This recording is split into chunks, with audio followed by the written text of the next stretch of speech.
तामुलपुर जिल्ला गायसनथाय सान फालिनो साखाफारा हाबाफारिनि बागै जिल्ला बेंगिरिया फोरमायदों। फैगौ 23 जानुवारि खालाराव खुंजागोन तामुलपुर जिल्ला गायसनथाय सान। थांनाय 2024 मायथाइनि 23 जानुवारियाव बाक्सा जिल्लानिफ्राय बोखावनानै आलादायै गोदान तामुलपुर जिल्ला गायसननाय जादोंमोन।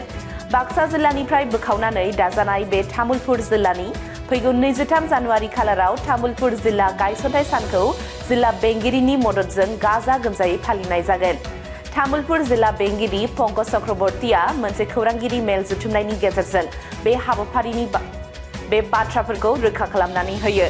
तामुलपुर जिल्ला गायसनथाय सानखौ फालिनायजों लोगोसेनो मोनफ्रोमबो सरकारि मावखुलिफोरखौ फोसाबनाय आरो बिफां फुलि गायनाय हाबाफारि, थाखो 9 आरो 10 नि सा 50 फरायसाफोरखौ भारतीय आर्मिनिफ्राय मोनफ्रोमबो दानाव केरियार काउन्सिलिं फोरोंथाय हाबाफारिखौ बेखेवजेननाय, ड्राग्स मुक्त तामुलपुर खालामनाय, बे गेदेरथार थांखिजों बै सानखालि सा 70,000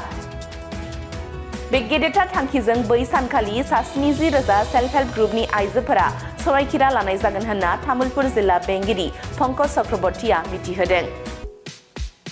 क'क्राझार सहरनि गोजोनफुरि गांजेमा बाजारनि उल्था फारसे थानाय आइ आफा बिएम इनस्टिट्युट अफ पारामेडिक्स सोलोंसालियाव 2025-26 बोसोरनि थाखाय पारामेडिकेल कर्सफोरनि गोदान मुं थिसननाया सोलिगासिनो दङ। आइ आफा बिएम इनस्टिट्युट अफ पारामेडिक्सआ भारत सेवक समाजजों गनायथि जानाय आरो गुवाहाटीआव थानाय बान्था आवथायनो हानाय फसंथान एसिएडिक' एकाडेमिनि सिङाव सामलाय जानाय गंसे गाहाम सोलोंसालि।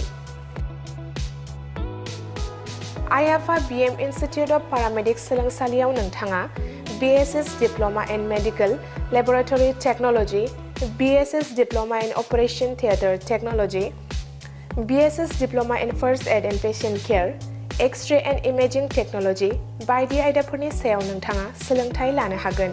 लोगोसे सोलोंथाय जोबनायनि उनाव प्लेसमेन्टनि खाबुबो नोंथाङा मोननो हागोन। आइ आफा बिएम इनस्टिट्युट अफ पारामेडिक्स सोलोंसालियाव जायखिजाया स्ट्रिमजों 12 थाखो उथ्रिसार जानो हानाय फरायसुला फरायसुलिफोरा बे सोलोंथायनि खाबुखौ लानो हागोन।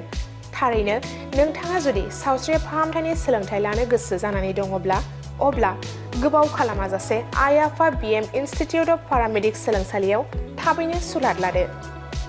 सुलाद लानो एबा आबुङै मिथिनो थाखाय 9395899391 एबा 8135971844 मबाइल नाम्बाराव फोनांजाब खालामदो।